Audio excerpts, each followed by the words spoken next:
Yeah, so welcome everyone to the first virtual Kali Club event. We're glad to have you here. We plan on having a couple more events throughout the semester. If you're interested, we have an email list. We'll send out a survey at the end of this event that will ask a couple of questions about it. And if you'd like to hear more, you can subscribe to our email list there. So some information about the club. We're a RIT martial arts club. We practice Kali. We meet normally on Sundays in the SLC mini gym. However, we're not meeting this semester because of COVID. But for anyone who's still going to be here afterwards, feel free to come to our clubs. You don't need any experience with Kali. We'll teach everything. We'll bring supplies for the first meeting. So yeah, that's the club. Welcome to this event. We have Doug Marcaida here for a interview. We'll start with introductions for eBoard and then we'll start the interview.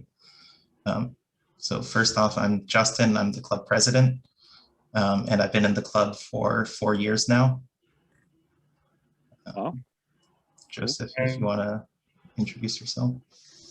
Yeah, hi, my name is Joseph Hong. I'm the treasurer of the Kali Club. I've also been in this club for 4 years. I'll go next. So I'm Mert. I've been in this club for 2 years, and I'm currently public relations for the club. Hi, I'm Grant. I've been in the club for 2 years now. Yeah, thereabouts. And I'm the vice president. All right, and with that, we will leave it to Mert to start the interview, and Doug can introduce himself there. All right, so hello everyone. Again, this is our first event of the spring semester for Kali Club. We're glad that you all can be here. We're happy. We hope to have you in future events eventually. And, you know, we have a very special speaker today. He's a U.S. military veteran. He's 20 years plus respiratory therapist. Most of you may know him from the TV show Forged in Fire. We know him as the teacher who brought Kali to Rochester and to RIT. So please welcome Doug Marcaida. Kuya Doug Marcaida. Where's the applause? More applause. Yeah, greetings everyone.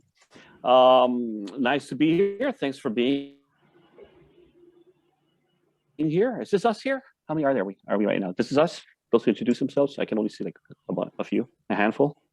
Yeah, so the panelists are able to share their screens, and also it's important to know if you are a Kali instructor and you know from Doug and you would like to join as a panelist, raise your hand and we'll put you here as well. Gotcha. Well, everyone, thanks for being here. This is great because I truly miss RIT. We started this way back when, and if I say how many decades, one maybe, it was to be able to spread Kali in Rochester. And I had a chance to make Kali part of the wellness program in RIT. And, you know, it's one of the most fulfilling experiences that I've had doing that up till I had to leave for fire. And one of our senior instructors had taken over for that, and that's Anthony Palmer. And we invited some of the other Marcaida Kali instructors who also took part in developing this whole program, because as we were doing RIT Kali as a program in wellness, I always involve my students and instructors to come in and mingle with everyone so that everybody will get the full experience of how it is to enjoy Kali from that point of view, at the same time develop it from a beginner's point of view. And I really enjoyed this whole experience, and so many stories tell about it, because forming the club, and I wished some of the alumni would jump in. Steve. So Steve right here is one of the guys who was a student and alumni.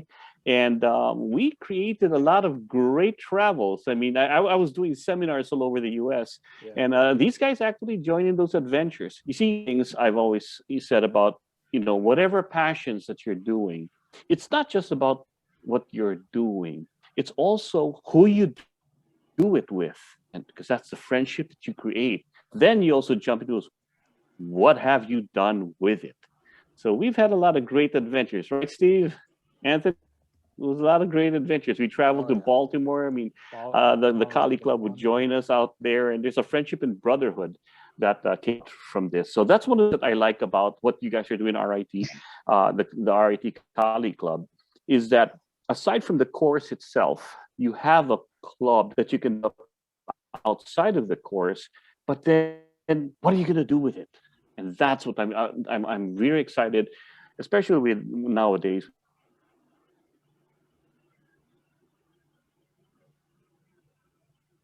With thing that happened. Adapt, improvise, overcome is what I always say. So they say in the movies, right? And that's what I'm hoping that we do here too. Yeah. So, Kuya Doug. Oh yeah. Kuya Doug. We know that you've been to Europe. You've been to Latin America. So where are you right now? Undisclosed place, because if I tell you, I might have to infect you with COVID. I'm kidding. No, I'm at home. I came home this weekend. We happened to have this weekend off from filming, so I came home to make sure that I joined this. Otherwise, I would have done this anyways if I was back where we're filming Forge and Fire, which is in Stamford, Connecticut. Yeah, and we're grateful again that you made the time. We're also thankful to all of the other instructors who were able to come and can also give their opinion on some of the questions which we'll be asking. So I guess the first question I want to ask is, there may be some people who know you or Forged in Fire but don't necessarily know what Kali is. So could you shed some light on that? Yes. Kali is a Filipino art. When you say Filipino martial art, that's like a generic term. It's like saying Chinese martial arts. Kali is one of the systems, the style. It is known by three more common terms. It's also known as Arnis, Eskrima, and Kali. They're all interested in the Philippines with 7,100 over 182 plus languages. Everybody has different terms, but pretty much it's Filipino martial arts. And the difference between Filipino martial arts and other arts is that we start training with weapons. Why weapons? Well, the idea there is that you are the weapon, but you start off training with tools. Why do we start with tools right away? Well, we found out from tribal wars in combat that the true nature of combat is weapons utilization. You don't fight with your hands. If you think about it, how many people all over the world, how many battles, countless wars have ever been fought with hands or kickboxing or somebody always ruins the party by bringing a weapon in there. So the Filipinos said, well, if we're going to start off with weapons, let's start off learning how to use a sword, a knife, sticks, whatever's available to you.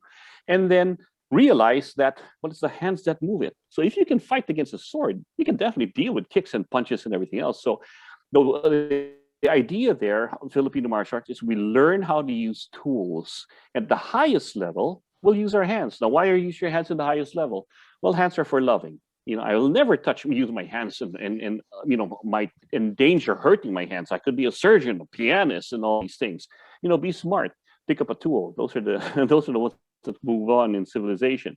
But if you are able to learn how to use anything with a weapon or using a tool, then everything else is going to be easy after that. It's one of the beautiful things about compared to other martial arts. Start off first with their hand. When they get to higher levels, then we'll bring in weapons, or they use weapons as part of your training.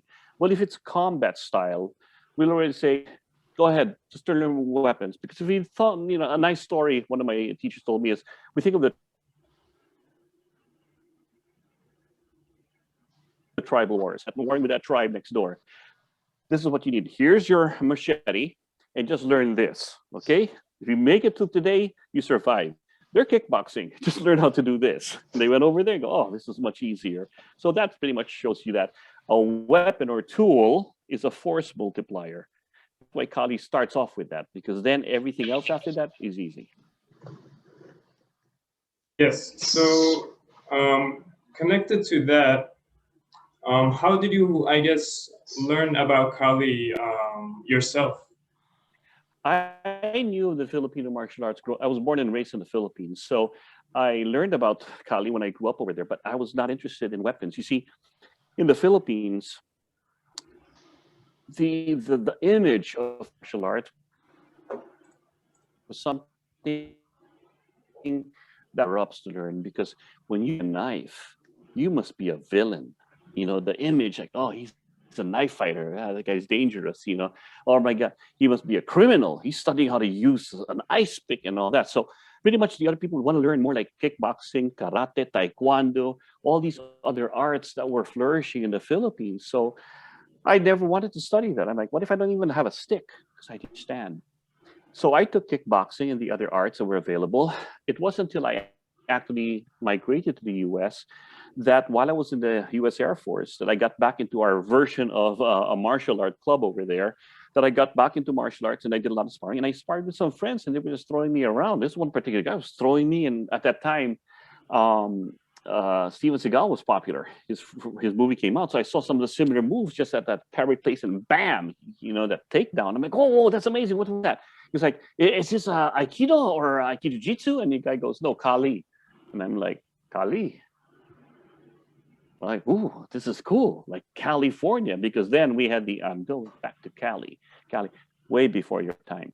But nonetheless, when this guy showed me, he goes, it's a Filipino martial art. I go, wait. I'm Philippine. This be from the Philippines. So he was like, no, it's also known as Arnis and Eskrima.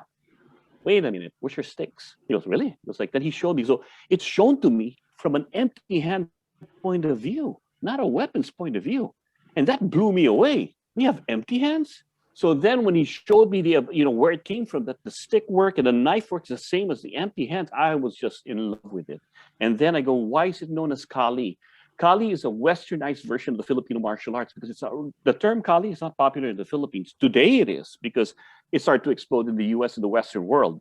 But back then in the 90s, Kali was not very popular in the Philippines. But once I started learning and researching, I was just addicted to the whole thing. And before you know it, I did it all the time. And I was 25 years old when I started. I wasn't young, you know. So if you're starting early now, you're way ahead of me. Yeah. So yeah, around college times essentially. So you did mention I guess Kali is sort of a less known martial arts compared to Taekwondo, Karate, etc. What was it like to bring it to Rochester? Or like, did most people know it already? Did you have to introduce it to them? When I got out of the Air Force and I came back, because my family was already here, I was already training. I needed some trainers, and my brothers were training with me. I had some friends, and we said, I want to teach this in Rochester.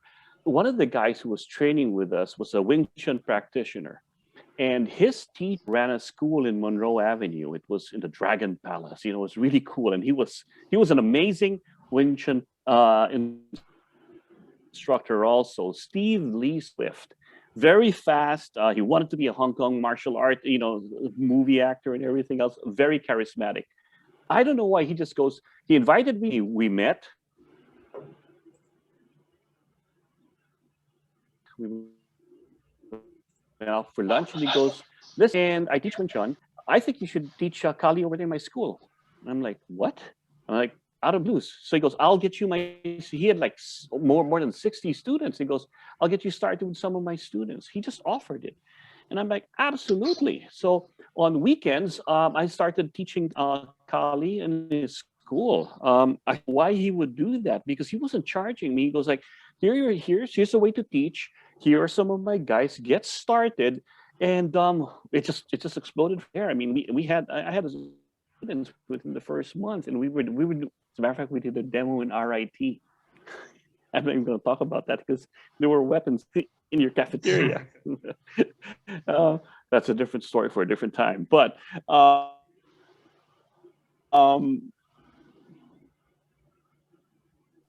it was one of the amazing things happened. I just kept on doing it. It was my passion to do Kali. And I started doing it simply my hobby on the side. I was a respiratory therapist. I worked hospital hours. I worked at night.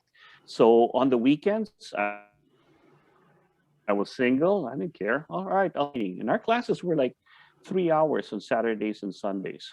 Friday, Saturday, Sunday. Friday evenings from 6 till till 6 to 9, and then Saturday and Sunday for 3 hours in the afternoon. Yeah, everybody were when they started training with me. Get some RIT guys there. It's nice that you mentioned. I always found it amazing the kind of intercollaboration of martial arts and how, typically it is, I feel, many martial artists are open to learning not just one, but multiple. And even like for our club, our main advisor has to be on family leave. So our temporary advisor actually is I believe, Tai Chi martial arts. He learned Tai Chi, but he was open to, helping us as a temporary advisor while our main one was away. And so, yeah, so I remember watching one of your interviews and you described how Kali kind of saved you from yourself. Would you like to go into that?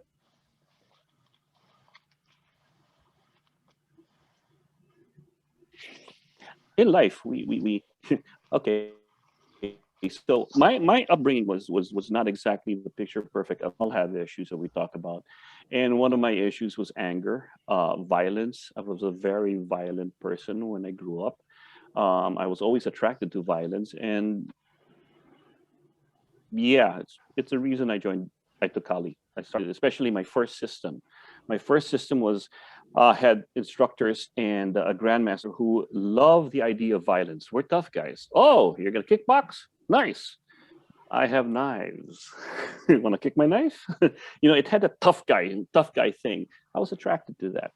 But as I started learning from different instructors underneath that system who have led and gone back into it, they started to mentor me and pulled me from the dark side into the lighter side and the true meaning of what martial arts is. Because then these instructors, who by the way, were practitioners also of other arts. This particular one was doing Chinese medicine. So he taught and Chinese martial arts, but he studied the system of Filipino martial arts. I did, and I studied from him, famous guy. But I think his upbringing in the other arts, he brought into Filipino martial arts because he goes, why is it that you're learning how to fight in a stick and everything? Oh, self-defense, to protect yourself. What else? I'm like, well, what else is there? He goes, you don't have a philosophy, do you? And I did not understand it. And he goes, but what about, he goes, Doug, what about the spirituality, of that? The spiritual part, the self-development and everything. And I'm like, well, our grandmaster said is, because when you look at the Chinese arts and the way they do as a martial art, they have the ki and the chi to develop. And my grandmaster goes, we have the double L. What's the double L? You take the chi and the ki and you add the double L. So we kill while you chill. I'm like, whoa, we have the LL, the live longer. I'm like, whoa, what a guy to say things like that, because so he was kind of making fun of other martial arts, saying, look, you want religion, you go to church. You want to learn how to survive, you study my system.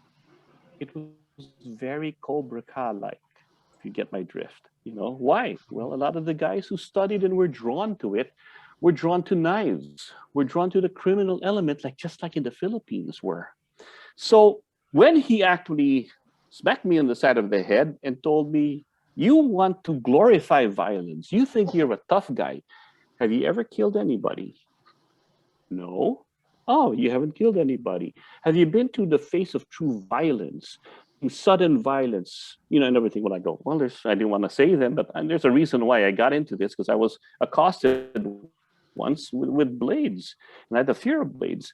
But at the end of the day, he goes, the people who glorify violence are the ones who never ever experienced true violence. Because those that have, and I can attest to this, because in my military experience with people and studying from people who I deem were gangsters and everything else, who've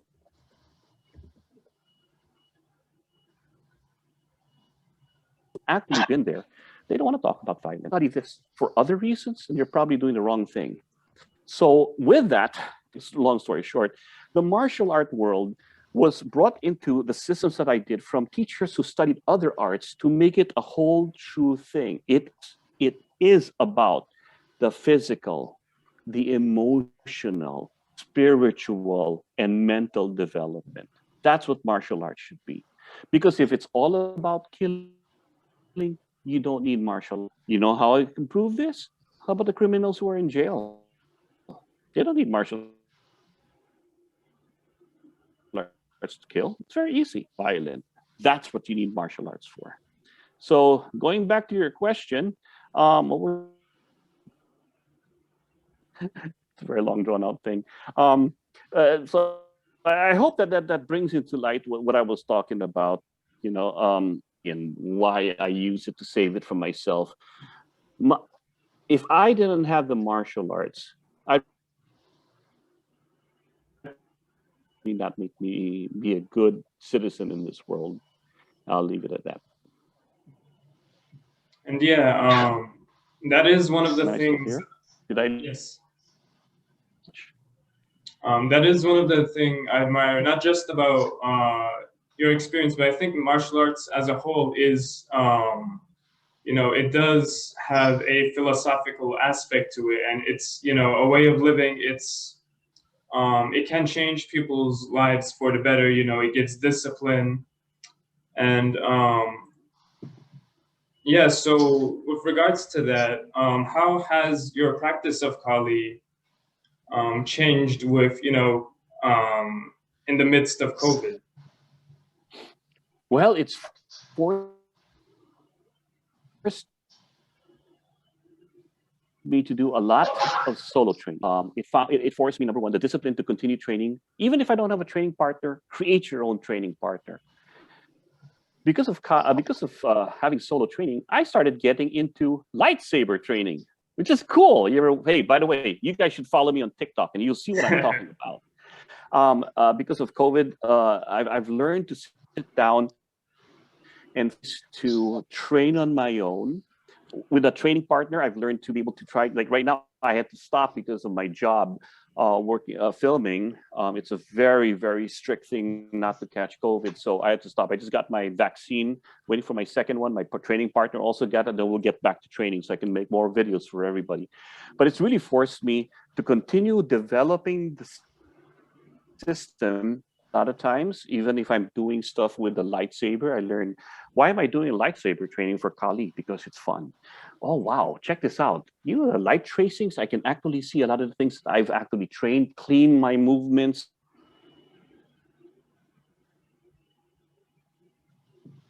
From your passions. So keep training.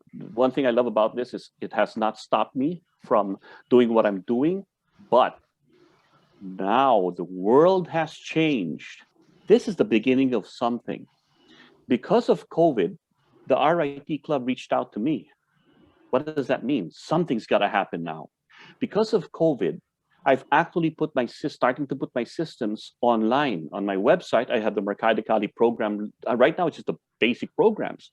But soon, I'm now creating the Marcaida Kali online academy. So I had to go to a different platform. I joined one of these companies that does online training because I want the true online training. And because of COVID, everybody now is learning online. My reach is even more global. Learn this. That's why I'm creating the online academy. And I'm just trying to figure out which of my instructors that are studying under me, and that's to include Brendan and Steve and the rest of you guys. If you want to start teaching on the online course too as well, we are developing that college. These are RIT Kali guys, by the way, who are alumni who've been doing this for a long time. It's about time they start teaching.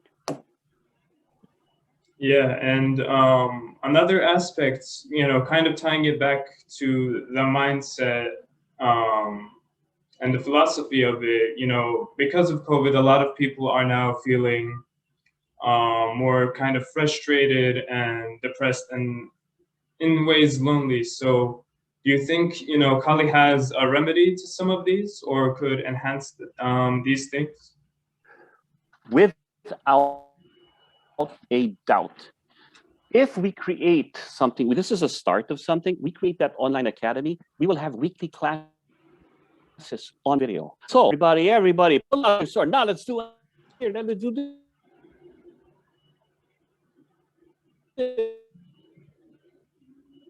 Let's for letter A, letter B. We're doing it now. How excited is that? Raise your hand, guys. Raise your hand on video. I don't see hands going up. Raise your hand. There you go. You see? I see everybody's hands. So if I say raise your knives or raise your trading, raise your sticks, we all do it. So all of a sudden we're moving. So what can COVID do with things like this?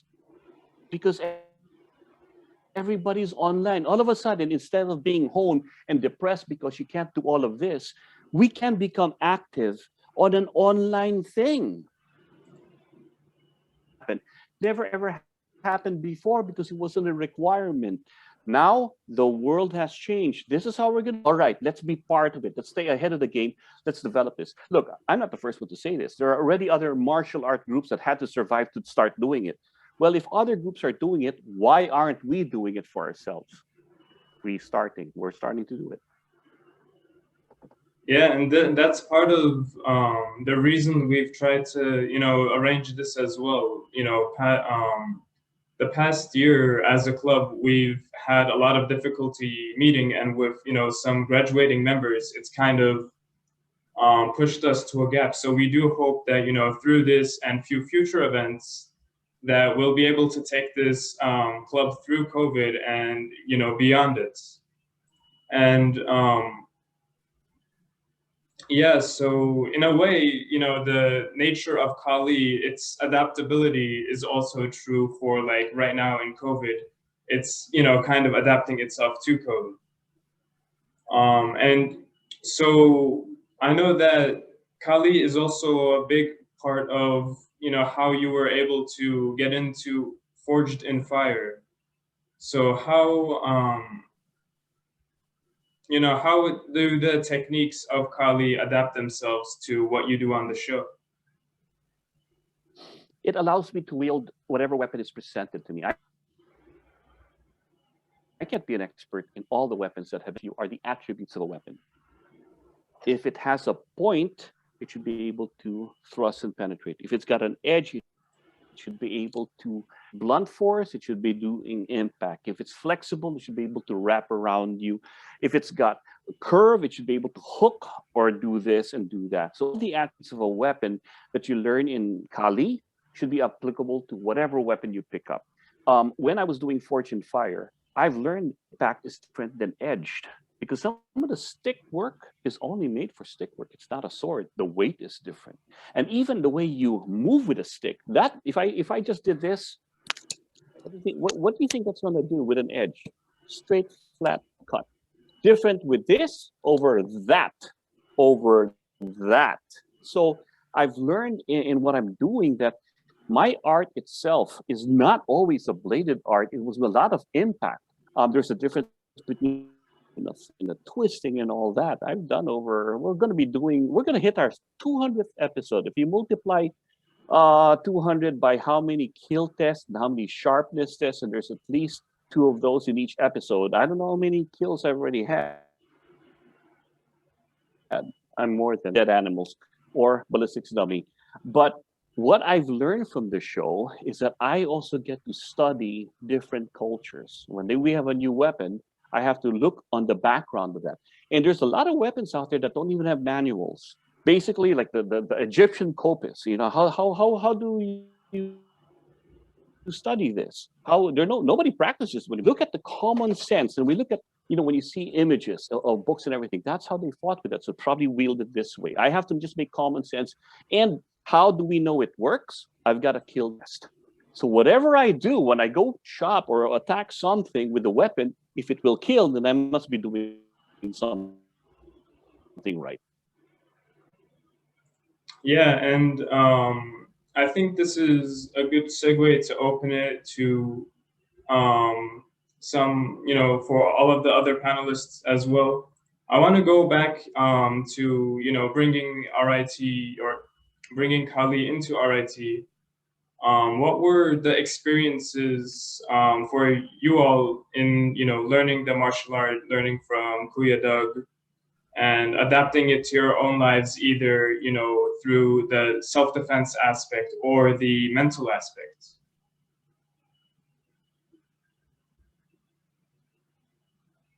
Panelists, is that a question to the panelists? Yeah, to the panelists, to you. All right, it's you guys.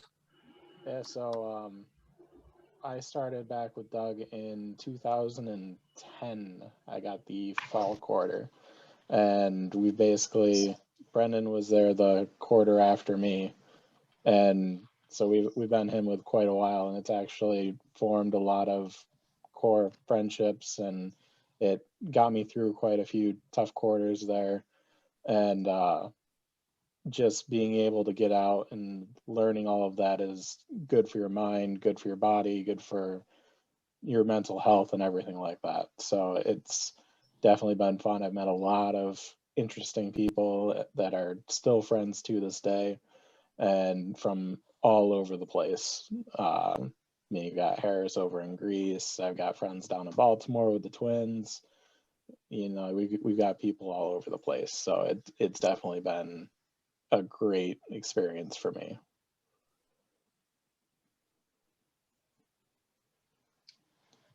Well, for myself, I got into it because it was a survival system. I looked at it as a real life, practical means of protecting myself and my loved ones. And in practicing it, it becomes a way of life. It becomes a part of you. I mean, even silly little things like I could brush my teeth with my left hand now. Before it was just the right hand. Now I could do left hand brushing my teeth, right hand brushing my teeth. But no, the brotherhood too, as Steve was saying, the friendships and the brotherhood and getting together, training in the park, having fun. I really love Kuya Doug's saying of it's not how many you hurt, it's how many you protect. There's a lot of love and a lot of brotherhood. And it's just been a great experience. Yeah, and I appreciate Kuya Anthony how you mentioned brushing left side of the teeth, because many might not know, but in Kali we learn to use both our right side of our body and also our left side. So in that way, it's kind of taught in an ambidextrous manner. Absolutely. And yeah, so most people attending this meeting are probably in their early 20s, where most this is kind of directed towards college students. Do you think what were some of the experiences like when you all were in college, and what do you think college students can get out of Kali in this time of their lives?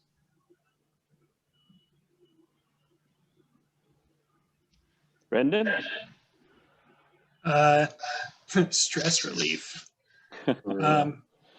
For me, I did not have the most positive college experience. Not that RIT was a bad school, but I think I just chose the wrong stuff to study. So I was really unhappy for a lot of my time there, but Kali was something that I could always look forward to every semester, and that's how often I took it. Every semester, both classes every week. Same, that was mine. That was for me too. And back when we were doing it, we had a 8 p.m. class that followed right after, so we did both. And then we had club meetings every Sunday, and that was the one thing I always made sure I was there for, was the meetings in the class, and those were the highlight of my weeks for a couple of the quarters there. Just again, being able to get active and hitting things is fantastic stress relief. You Let me really say can't this. beat that. When I developed the course the first time when I went to RIT, I saw the setup. It's the gym. It's out of the gym. It's one of the on the courts and everything else. It's not a martial arts school. And I did a walkthrough to watch the other martial arts school programs are being taught by. And I think it was the other, I wasn't mention what martial arts, but I'm walking by, it's so quiet. And I'm like, wow. And they were meditating, whatever they're doing. I'm like, who died in here? Then I thought about what I think. I looked at everyone, I go, this is not a martial, this is a wellness program. So when I designed my RIT Kali program, it started off with, at first, I'm going to do the basics and we're going to do this and I'm going to grade them. And they were saying, oh, you got to grade them. We're going to have all this. And then I took all that and I threw it out. One rule, have fun. Do you remember that, guys? I want everybody to have, I want to hear laughter. I want to hear people hang out. When I had seminars, let's all get, you guys be groupies and I'll find a place for you guys to stay. This is something that I want everyone taking the course to associate with as fun. I remember one time also, I could not make the class and I had one of my other friends take over. Now friends, because he knew Kali, but he wasn't really understanding of the way I taught. And when I came back, he goes like, man, your students here are very undisciplined. They're always playing around, making noise. When I was doing it, it was like, everybody stand straight. And like, it was Ron, like everybody do this. I'm like, no, that's not what I want. I want everybody to have fun in this class because it's stressful enough to take your course in RIT. You got to have a place to blow off that steam. This is the place to do that. What I have witnessed as an instructor is the growth of the students that when they first came into class, they're timid, they don't talk, introverted. By the end of the course and throughout the years, they're now grandiose and talking and having fun. That's the growth that I want. I want to see what they can take with it. Some have taken it to the FBI, to the CIA courses. One of them became my students and started to go overseas to train it. It's amazing, And that's what I wanted as a college student, that this college is supposed to be experiential, one of the best experiences in your life. It shouldn't always be stressful. You already have that. Kali should be one of the things that can save you from yourself. And if being depressed, stressed out, and everything is where you are, then let Kali save you from that and pull you away, right, Brendan? It should be one of the things that make you smile, that you look back in your college years and saying, that's one of the stuff that I had so much fun. But here's the beauty of it. I can start Kali at any age. If you watch my Facebook channel, I just started a student last year in the summer, and he's 8 at his shoulder, 84 years old. You can start this anytime. It's one of the reasons why I took Kali. It's one of the arts that will grow old with you till the day you die. Because a lot of our grandmasters are still training it and kicking people's ass at 80 to 90s. Love it. Yeah, I think Originate, well, I don't even know what he's up to now, but I know I still see he's teaching people, and I don't even know how old he is. Yeah, and so once again, mentioning like RIT has almost a wealth of martial arts clubs. That's definitely something that I was actually, interested in while looking for colleges. I saw Kali and I was like, that looks interesting. It didn't, it was something on the side, but I definitely appreciate that about RIT. I also appreciate, I can, understand the, stress relief aspects of it. That was definitely something I experienced. I know that previous students of the club, it might not have been in my year, would go and take lunch after the practice lessons. And so there was a form of unity and community as well. And, I remember when I had to teach back-to-back classes. One was, and there's a break for dinner in between. So I just like, where am I going to kill time? So I'd go to the cafeteria, and some of the students would just come with the cafeteria they go, Yeah. can I join the I know next I class? did. Sure. Same. Yeah, we'd go It to was good times. Commons because it was right there, and then we just walk back at when it was like, oh, yeah, Well, get back to do it class. again. Yeah, it was fun. And yeah, so I guess, it's kind of was a bit of a spread answer, but what do you think, current students can get from Kali? What do you think it will help them in? What do I think current students would get from Kali? Or, yes. Yeah. Well, a student right now, I mean, current RIT students or Kali students. Oh, yeah. I'm not sure I So understand. I think, with COVID, there are limitations, but I mean in the sense of, as Brendan Hansen was saying, the struggle of college, the struggle of, basically stress and frustration, which is amplified by. If the club is able to create a weekly class, or even more online, it's something where you will say, okay, let me sign up for this. Okay, guys, and I'll just say every Wednesday at 8 p.m. on this channel, on this Zoom meeting, we're going to have a Kali taught by this instructor. Tune in, get your phone, get your laptop, find a space in your room, in your dorm room, anywhere. Look, I can even do my training here sitting down with a paintbrush because it's a paintbrush. I don't know why there's a paintbrush lying around here. My dog likes to pick up things and just leave them around. But if you start doing this, if I take a break from all my studies and everything else, I tune in at 8 p.m. and I'm going to do this, and I'm going to do 1,000 strikes in this, and I'm going to do 1,000 strikes in that. I'm going to do Sinawali 1,000 times. You know what I'm doing? I'm learning to jab. I'm learning to hook. I'm learning to shadow box and with a weapon and everything. I'm doing this by myself, but I'm moving. I am moving and I am training. So that 1 hour on Wednesday nights that I do this as a student, now I have something to look forward to, because if I start enjoying it and loving it, I'm there all the time. For that 1 hour class, I am not stressed about my class. I am not stressed about being alone. I take a break from playing these video games. You have that. If for anything, you're doing something other than whatever it is you're focused on, whether it's positive or negative, but you just added something that you will say, I'm going to be there. So what does that develop? Discipline. I make a pact with myself. I'm going to be there every Wednesday night. I'm going to do this.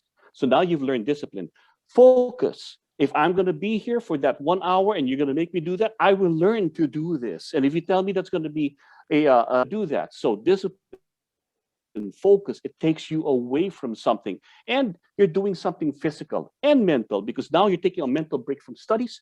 You're learning something mentally in a different aspect, and whatever the teacher's teaching you, now you have something to look forward to. That's and I can say that is totally yours, because you've chosen to do the thing that COVID can force you to do. Yeah, and again, these questions go to all instructors. So recently, or I guess I should say, in the past 10 years or so, there's been kind of an increase of recognition in Kali in terms of at least the media. So it's been used in movies like Marvel's The Winter Soldier. It's been used in the Book of Eli, and most recently, I believe, a movie came out from Disney called Raya, which is also displaying Kali. So do you think these things show that Kali is headed towards a positive direction? Absolutely. I'll say this much. In the 60s, karate was the big thing right after World War II and everything is development. Karate was the thing. Anybody that you saw was in the 60s alive, karate was what they were learning. In the 70s, everybody was kung fu fighting. Love that. I like that segue. Everybody's kung fu. Okay, never mind. So in the 70s, everybody was kung fu fighting. In the 80s, taekwondo, the best of the blessed. Taekwondo started having its day, and then into aikido. because of Steven Seagal, Aikido Jiu-Jitsu in the 90s. And from then it went to the kickboxer with Jean-Claude. Jean-Claude was doing kickboxing. He introduced, I was there with the motions of that. And from Muay Thai, you have Silat from the Raid Redemption and all these movies. It had its time. Then you had, now let's intermingle and study all these different martial art things. There was never an introduction of weapons. All of a sudden. Now, during all this time, Kali was always hidden in there because it was used or celebrated. Why? Because weapons training in some ways is still considered dangerous, but it was always there. Now, everything is violent. Let's talk about, let's admit it. Video games, you're shooting everybody. You got all these, everything is there. Weapons martial arts are very going to be at the forefront, and it is already at the. You may not know this, but Kali is one of the very few arts that's leading. Who uses weapons training? I'll call it out. Tier 1 means our special forces. Kali is there, always has been there. They don't mess with it. Oh, MMA and all this, empty hands and everything. I'm like, let's see. You'd rather go up with one of you would go up against 10 guys who know how to fight. You're going to use your hands? Good luck. One of them knows how to fight too. The other two will just help out. Now let me give you a knife. Oh yeah, I'll give all of them a knife too. No. If you had weapons, go, let's go. This teaches your confidence to go up there, that I can survive. Anything else, this martial art, Kali, is starting to be recognized everywhere because weapons now are part of the world of video games, in combat, in movies. It's being put in there. And there's this one guy on television who uses it and going, it will kill him. He's introduced as a Kali martial artist on the History Channel every Wednesday night at 9 p.m. on the History Channel. Be there. It's me. It's Fortune Fire plug. No, never mind. You guys really need to loosen up a little bit, no? But Mandalorian. If you're a big fan of the Mandalorian, there was a Filipina over there, Diana Inosanto, who appeared as she was doing. She's a Kali martial artist. And they didn't display her skills like they should have, because she's very good. She's the daughter of Dan Inosanto, who was the training partner of Bruce Lee. It's happening, folks. And I will say this. Let's hope that Disney and Star Wars and the Marvel world will see my TikTok videos with the laser weapons and have me do a cameo. I'm kidding. It might happen. I'm not saying it will, but who knows who's going to catch it. But it's going to happen because there's a lot of other things. And I will say this, guys. Stay tuned. Especially Kali is gonna definitely be featured out there, not just as a violent self-martial artist. There are some people there who are really using it as a form of escape from reality in video games. Everybody keeps sending me videos of this, beat laser or beatbox or whatever it is. They want me to do that. I've been approached to do a VR gaming. I just haven't really figured out how we're going to be doing that. But I've got some stuff that's cooking, and maybe RIT can be part of it too, because you guys are all in the Institute of Technology, and let's develop that. Yeah, I know personally that there have been games development major students who've worked in VR. There's been students who, in my own major of industrial design, have designed controllers that could be for VR. I also want to, go back to the point of the practicality and self-defense aspect of Kali, because, that's something that is essential to Kali. It's that, we can have fun with it. It's something enjoyable. It's something we play around with, but it also, saves people's lives. Absolutely. It's one of those things where if you can use it to adapt, it's very adaptable to anything that you want. It can be something that you use as playful, because a lot of the Kali techniques and the Kali attributes were developed through hidden cultural games in the Philippines. It can also be graceful.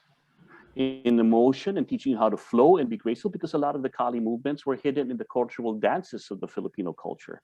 So Kali can be everything. And of course, in its own pure essence self, it is about self-preservation by surviving. It's a survival art.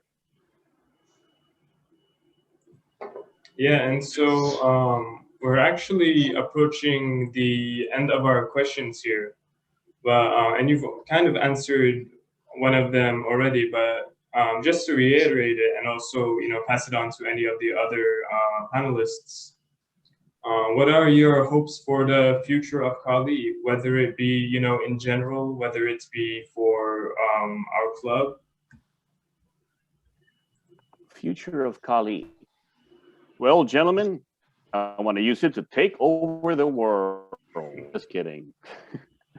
What cartoon was that? Quick, somebody say it. No, I don't Pinky and the Brain. Pinky and the Brain. No, my hope. There you go. Exactly. I would hope that RIT Club. Okay, here's a challenge for you guys, because you guys Institute of Technology, come up with a way to create the first Kali movie or Kali feature. If you are a gamer, pick the alumni. As a matter of fact, let's make the first Kali video game. If you're into the VR world, take Kali and develop the movements there. You need connections. You got the instructors of Kali here in Rochester. You need direct connection, connect with me. I'll help you develop it. But let's make something here within our own city. Let's make it a RIT as all alumni to develop something that you took in college and enjoy, but it's more than a course. I turned it into a video game. It's more than into a VR program. And VR is it's the way of the future, because when you put that on 360 and you can watch it, it's like you've been in there, because I've done some training and stuff like that already. Aside from, it's got to be more than it, and you guys have the opportunity to do that. Think outside of the box, RIT students. Think outside of the box. If there is a wellness course teaching you to do this, think outside. Attach it. How can I make Kali teach me how to defend myself? Great, simple. Yeah, okay. How can I make Kali be part of my life? Join it, see how it does, just like all the guys over here who took it. Now here's one more thing. How can I make Kali be part of my major? How can I use it in my courses? A lot of people have not really taken the time to say, I was always wondering, there's a film school here. How come they didn't make a film? Wait, you got all these technologies here. How come they haven't done it? You have one of the, and I will say, I will use what I've got and all my connections to make it happen for the RIT Club. How? Why? Because you guys have time. Let's make COVID develop this into something great. So start thinking out of the box, kids. I know you can do it. Yeah, and any of the other instructors and alumni, what do you hope that Kali will become, or do you see what it may be in its future? I'd like to say, it's the possibilities are limitless. I mean, since training with Doug, I've had the opportunity to, assist in teaching special forces, something I would have never imagined I would have ever had the opportunity to do.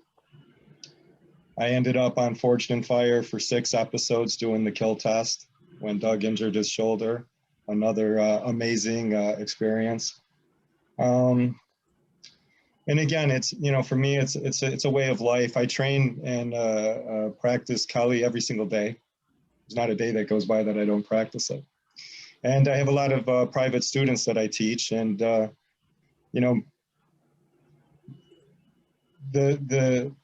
having the opportunity to maybe offer them something, some sort of skill that may potentially, in fact, save them from a unpleasant or violent situation, or save somebody that they care about. I mean, that's really all I could ask for. I mean, I feel blessed, but the potentiality is limitless. Like Kuya Doug was saying, who knows? Maybe there's a role for us in the next Star Wars movie. You never know. Yeah, And here's I've the been thing, using guys. it One more for, thing about that. Sorry, Burst. One more thing about that. Yep. And if Star Wars won't call, we're gonna make our own universe, our own. Yeah, actually, I've been using it to because I teach Parkinson's people, and I've been using it to help my Parkinson's clients with their, coordination, hitting, sensitivity, different things like that. So people who have conditions like Parkinson's is a major neurological issue. This has really helped a lot of people, like I said, with the coordination, the flexibility. So we do the, arm circles, all different kind of drills that you do in an RIT class. We also teach in the Parkinson class, and people love it. They have fun because they're not only that they're, hitting and striking and getting rid of stress, but they're also talking to each other and learning about the martial arts. And when they see things, they associate it. Like when we did the boxing, they're like, oh, I was watching the boxing. But now that they're doing the Kali stuff, they're like, oh my God, I was watching some TV show and they had the sticks and they were swinging the sticks. Or I was watching, the Green Arrow with my grandson, and he picked up a couple of sticks. And I was like, look, that's Kali. I do that, at the gym. So there's like you said, there's different things that are going on, and there's different places that this art is going. And right now it is limitless, because we're touching on all different aspects of it as we're moving through our lives, and people are connecting to it in all different kinds of ways. It's fantastic. Percy over here is my training partner in New York, because he's close to where we film.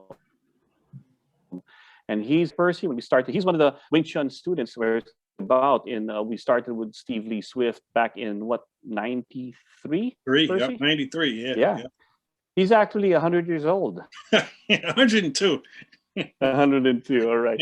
But you know what Kali's done also for Percy, because of his weapon skills and training in Kali, he's actually been in some TV commercials as a weapons handler. Yep. Paid to be there to watch the weapons, because not anyone can handle weapons in a particular TV show or commercial or anything else. They have to hire you to take care of that. And the expertise of being in Kali allows you to be a weapons handler. Yeah, and so I like the hopes that there will be. I do think it's only a matter of time before we have our own, Bruce Lee, Dan Lien, Iko Uwais. We definitely. I think it's possible for us to have, that kind of Kali practitioner reach, the cinema, and to reach that kind of thing. It's interesting you mentioned our Kuya Doug, our film departments, because I remember our orientation last year, there was a speaker who randomly called out to one student and asked, what do you want to do for your goal? And the student said, I want to do realistic fighting choreography for movies. And so, the speaker was able to get that person and, put his desire out there. So I do think there is that potential, within RIT itself. We have instructors local. We have Anthony Palmer here and Anthony Chirico, who really done some choreography, especially for Anthony Chirico, who has relative, I think his nephew does movies, and they've done some choreography here, has helped in some choreography for, what was it, NYPD Blue, Percy? Percy, wake up. Yep, I'm there. You're slow. Your feed is a little slow. Yes, NYPD Blue. Choreography over there for that. This I'll leave to the students of RIT. Dare to dream big. Dare to dream big. Dream is for free. So dream big and then act on it. All right. Well, I think it is a good time to transition into some of the Q&A questions. I noticed that Kuya Doug, you've answered some of them, but for those who might not have seen it, and just so that we can discuss them again, I'll go over some of the questions in the Q&A. Sure. So first one, Christian Luca asks, what does Keel stand for, and how did it originate? So when we started Fortune Fire, nobody really knew how the show was going to go. They said, okay, we're going to create a way to make the test to see if the weapons are sharp. So we'll have a strength test. Because in the beginning of Fortune Fire, I was a test. As a matter of fact, if you watch the first 3 or 4 episodes, I think I was doing all the tests. And then the other judges were just standing there and I'm gonna do everything. All right, fine, I'll give you the strength test, So I gave it up. And I'm a team player, so I gave that up and let them do that. But the kill test was something that came about because it was something we already were doing as part of our program with training the military in certain units, where you would have to understand what the weapons would do with the media of animal carcasses. So that was already there. So when I went to the show, I go, well, how do you test your weapons? Because this is what I do. And I told him, as a matter of fact, on the pilot, when it came to the testing, they had stuff to cut, which is like paper, and stuff like that. I'm like, that's boring. And they would test to hit it on hard stuff. Now that's boring. So I told them, why don't we have something with meat? Because that's what that's what weapons do. It's the nature of that. So we created out of the blue a meat man. So I had to make a pole with arms, and we wrapped it with pork loin and everything else. And then I started cutting that, So they got the idea from that. We never had a meat man, but we went on to ballistic dummies and animal carcasses, of which, by the way, all the animal carcasses are donated and picked up by a wildlife preservation. So nothing is ever wasted. So that's it. But because we called it the kill test, it was a kill test. The kill test was basically weapons, what kind of lethal damage these weapons could do, so they could see, wow, If it's a pass, then I would say it will kill. But later on, I didn't know who was going to watch the show. By the 3rd season, I started picking up that a lot of family members were watching the show. It's a family show. Then I go, I do not want to glorify violence by saying it will kill, because people were liking that. As a matter of fact, because when I do work with the weapons, I get excited, guys. I'm doing what I love. And I have an accent, being born and raised in the Philippines. A couple of times I go, it will kill, like I was excited. And people caught on to that. So they said, they started listening to me say instead of kill. And I said, I'm not the one that's going to glorify violence. So going back to what we say in our motto, in our creed in Marcaida Kali, it's not about how many you hurt somebody, how many you protect. Then I turned it with a play of words. Keel, K-E-A-L, means keep everyone, A-L, alive. And that's how, it will kill came to be. Mm-hmm. So someone asked a question about, I can answer this. Is RIT Kali a club or a wellness class? So it is a wellness class in the fall semester, taught by our very own Kuya Anthony Palmer. And the RIT Kali Club is something that goes year round, and we're basically, just like any other club, any other martial arts club. But since, the Kali class only meets during the fall semester, I think it's also useful, in those off seasons to practice with us to, kind of take it to the next level. And so on to the next question. Let's see here. So one person mentioned that Kobudo, and I don't know if I pronounced it correct. I apologize if I did not. But Kobudo and Kali are both martial arts that deal with weapons. The only difference is their origin. Is there any difference between those two, or just similar aspects of different? Is there different learning methods, or there are different aspects in the training itself? They're very different because they're spelled differently. Just kidding. There's more to that. Kobudo is more of the Japanese way of doing things. And if you look at it, there are differences in the way they move, the kinds of weapons that they use, the stances. One is more fluid, one is very grounded in development. So when you have these different arts, you have to look at the people in the culture and how they lived. and what was available to them in the development of these particular arts. And you will see the differences. But so much so that you see the differences. So the differences may be in how they carry themselves, their stances, and how they progress and have a training method. Some are technique by technique. In Kali, we like drilling, give and take drilling, a more dynamic movement. The differences lie in the people, the culture, and how they do stuff, but there are similarities. The similarities is it's all weapons. Weapons only move a certain way. It's by people with 2 hands and 2 legs and the upper body and how they move. Look at it and look at the differences and the similarities, and then make my own judgments of which parts work for me and which parts. Or sometimes I look at Kali and I look at it that way, and like, that's very good. That's how we develop that. That's the way people do it. And look at Kobudo and look at that and everything else. And I say, oh, I know that they can do that. Then I'll take that and add that to my Kali better. People go, well, the Japanese arts from the Orient are different from the Chinese arts. Human is human no matter where you are. Whether it's from Korea, Japan, Philippines, it's still stop hitting me. It's the same. It hurts the same. It's delivered the same. So I try to see at the universal principles of everything that's out there. But at the same time, we're all human. We all move the same way. And make no mistake, no matter what you do, you are an individual. Remember that. I can never be you. You can never be me. Why? Because I may be taller, shorter, different DNA, different makeup. So whatever you do may have a flavor, but it's unique unto you. So that you should never copy anybody, because you are your own copy. And by that I say, study everything and make it your own. And they go, well, you're copying from us. I'm still doing it with my own experiences.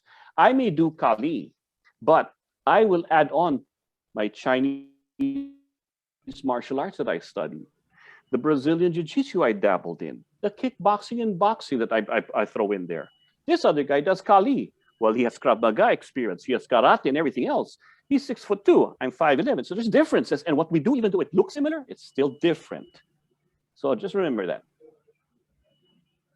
Yeah, and similar to that, someone asked, what is the inspiration for your particular style of Kali? The inspiration for my particular style. Okay, so Marcaida Kali is my expression. Just like, okay, going back, that's where it's related. So I studied the martial arts system. I started with Pikiti Tertia. I went to San Miguel Eskrima, a little bit of Lameco, Ilustrísimo for my brothers, and some other dabbles of arts there, from Silat to all that.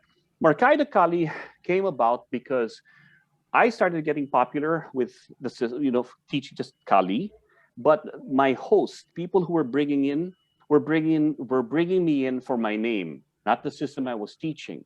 So they started saying Marcaida Kali, because they were using it to draw people in, to make, to be able to cover the costs and everything else.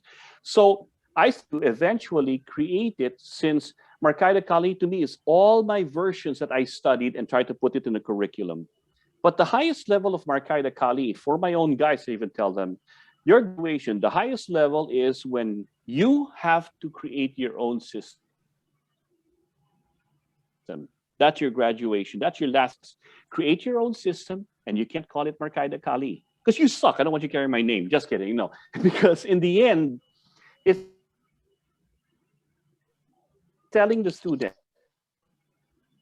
stand up and take a guide. They shared with you what you did, but there's only one person who trained it, one person who honed it, one person who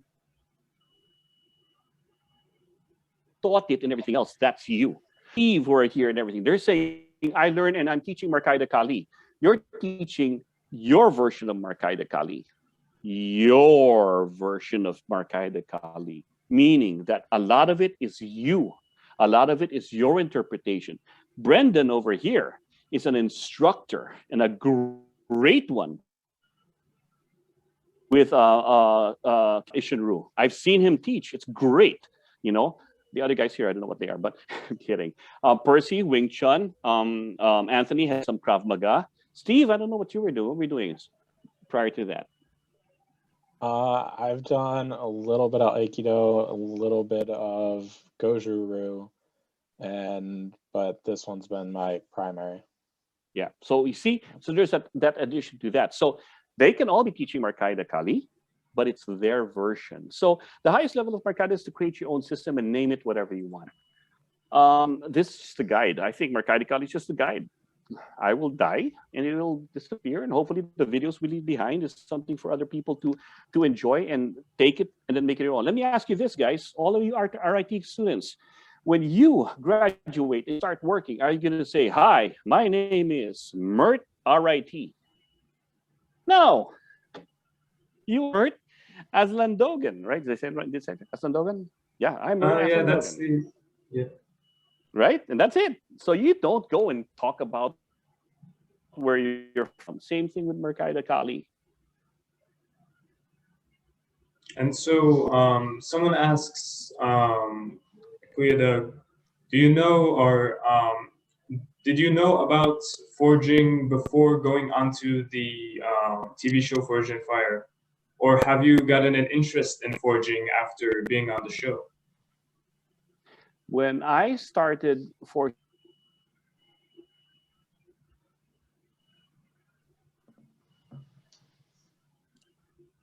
Fire, I had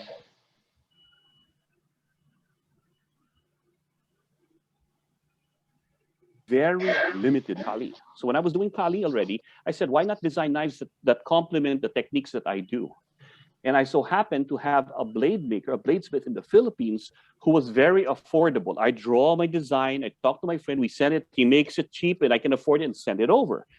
By the time I got to Forging Fire, I was already doing a knife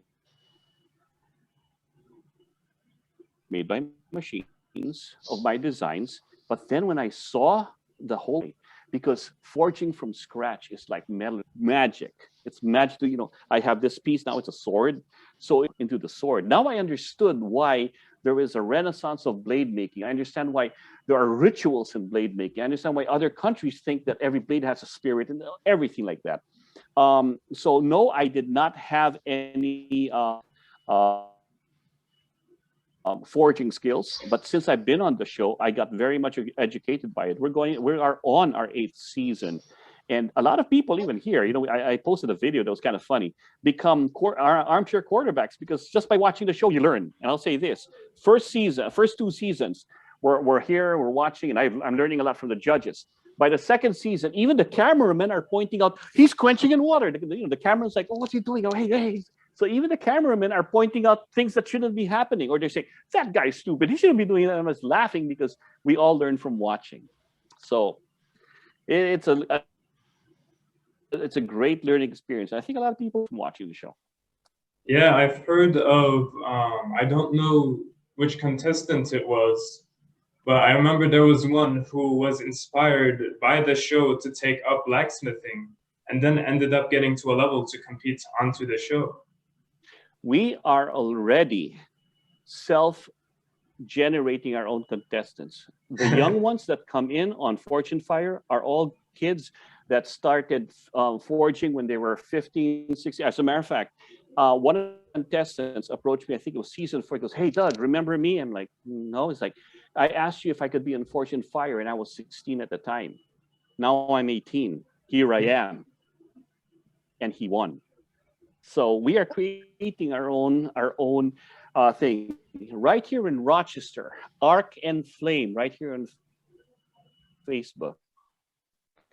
Arc and Flame is a place that teaches knife making. The head instructor over there is Zach Tarbell. Is an amazing bladesmith, and he actually competed on Forging Fire. And I knew he was good because I saw his work. Round 1, the guy beside him was not doing what he was supposed to do and would have been disqualified. What does Zach do? He tells him, "Hey, that's not parameter, change that." So the guy changed it and he almost missed parameter. Round 2, he missed the parameter, but he had the best blade in my opinion. That guy got out but he Arc and Flame. Arc and Flame teaches you welding, knife making, and they have all the equipment that we use in Forging Fire, the same machines. Why? Because I know the owner, and when we talked about it and wanting to make Rochester one of the centers, he created that for Rochester. And we are and they do bring in a lot of Forging Fire bladesmiths, and will soon be bringing in Jay Nielsen. We'll be doing a lot of stuff with Arc and Flink. Just stay tuned. It's very interesting. You mentioned Arc and Flame. I was also, from watching Forged in Fire, and also I will tie this back into Kali. But here at RIT, there is professors who have done forging and blacksmithing as well. Like, in my own department, there is a professor who's made Damascus katanas. I know that there was a graduate student who also made swords. There's an ancient technology class where you can, it's been restricted due to COVID, but in the past you were able to also try out blacksmithing. So, that's also, there are opportunities for that here in Rochester, here in RIT. So I want to talk about some of the questions that the club can answer. So one of them has been, let me go back and see. So one of the people said that, I can't always attend every meeting for the club. Is it okay if I still join? And that is, completely all right. We won't be, a lot of COVID restrictions are still in place, so we'll be doing our best with regards to actual lessons. It will probably start next semester, but we will be having, online events, and join when you can. What we want to do is, have a collective that, can continue to practice in future years to come. Another person asked, for new members, is there equipment supplied by the club? We do have equipment for use. We do also recommend getting some of your own gear so that you can practice on your own, and also, just having something that fits you. And then, and this is another question that I'll share with all the panelists and you, Kuya Doug, as well. What are some ways that people can learn about Kali in these times, I guess, apart from the club in this case? I leave that up. Guys, in the panel, go ahead, fire away. Anthony? Get a hold of me. Get a hold of me. Yeah, I'm in New York, but I do online. I do Zoom. I'm ready. I've been training a couple of guys online. I trained a few people in person too. But online is a good way to get in contact with us. We could do it online for sure, no problem. We're ready. We're out here. We're online or in person. If you're down here and you're on a break from Rochester, you live in the lower part of New York, near New York City, I'm right here, so you can come to my class, or we can always do it on, Zoom. So either way, you can get in touch with us, and we're here. We're here. Tony? Yeah, same thing. Same as Percy said. I'm teaching online on Zoom, and I have private students that come and visit me at my studio over here. So pretty easy to get a hold of. I'm on Facebook, and however I can help. I have lots of ideas and lots of homework to give you guys whenever you're ready. So one person asks, and I'll rephrase this a little bit. I'm even for if I'm deaf, can I learn Kali? Absolutely. Absolutely. For sure. Yep. Our courses in RIT used to provide an interpreter when we were having our classes.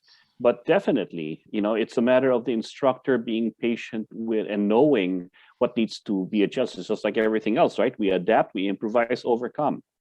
Not being hard of hearing or being deaf is not an issue at all. As a matter of fact, there are practitioners out there who will do very well with this. Not an issue. I would love to have the opportunity to teach. I've been wanting to learn ASL for a long time, so I'd even be open to exchanging lessons for something like that. Take on the student for sure. Yeah, and I believe for this very Zoom call, we should have a transcript option. I don't know if it has been working, if anyone can see it. Oh, I apologize, but we will also be posting this on YouTube, and that version will contain like everything we've said so far. And also, if you are, an NTID student, reach out to us. I believe the current policy is for those deaf and hard of hearing to bring their own interpreters. But if there's some circumstance or you can't find one, reach out to us. We'll do the best we can. And yeah, so I guess we don't have too many additional. I don't think we have any more questions other than one, and then we'll go and do some closing statements. What is, and again, this is for all panelists, what would be your advice to someone learning Kali for the first time?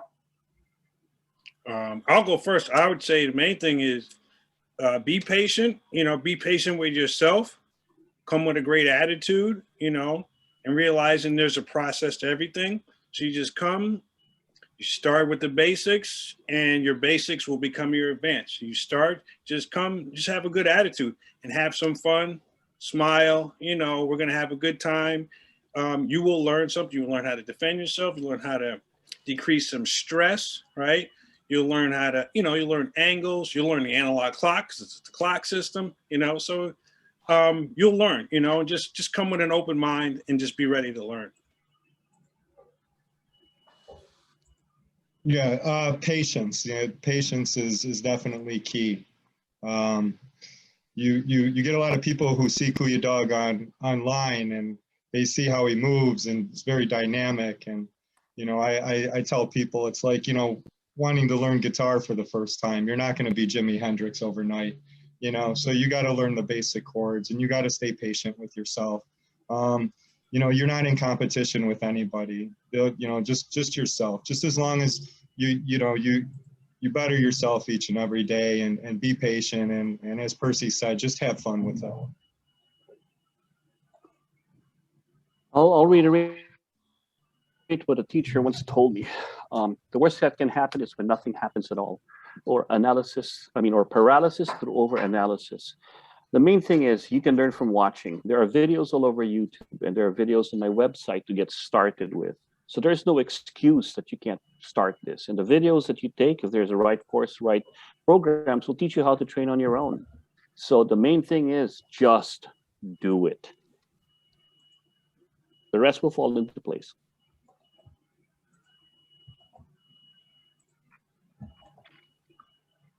All right, well, I believe we have reached the end of our questions. So on the screen, if you see a QR code, this is for RIT students.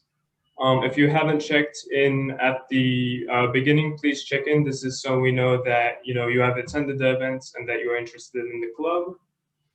I want to thank all of the instructors and Kuya Doug and all of the alumni and past students. Thank you for being here. Thank you for presenting this opportunity. We hope that we can provide events like this in the future. We hope to grow as a club. And yeah. All right, so my closing statement for this, guys, is that thank you for joining us. Once again, if you need any more questions about learning the online thing, visit dougmarcaida.com and the upcoming Marcaida Kali Online Academy. I'm hoping that this club will grow and the ideas that we presented to you are taken to heart. Dare to dream big as a college student, okay? Remember, it's not about what you're learning, it's what you do with it. College is supposed to be a great experience, you look at it. But It's only going to be a great experience if you make it a great experience, and no one else can make it a great experience but you. So take action on it, make it big. Like I said, some of the things, if Kali can help you out, use Kali. As if you're a film major, think about that. If you're developing, think about it. Find out how Kali can be integrated in anything that Kali is. Kali Life, available on dougmarcaida.com. I don't know, that was just perfect. Wasn't that perfect? All right. All right, guys, by the way, leave comments on how you enjoyed this. If there's anything that you liked, and enjoy it. Thanks for having me. Yes, for Don't anyone forget, who... Fortune Fire every Wednesday at 9 p.m. on the History Channel. Yes, so for anyone who missed the beginning of this, meeting will be posted on the RIT Kali YouTube channel. And it may be a bit hard to find. We created it this year, but it will be there, and we'll probably post the link to it on Facebook and other medias as well. But yeah, that is the end of this meeting. Thank you all for being here again, and we hope to see all of you in the future. Take care, guys. Thank you. All right, bye.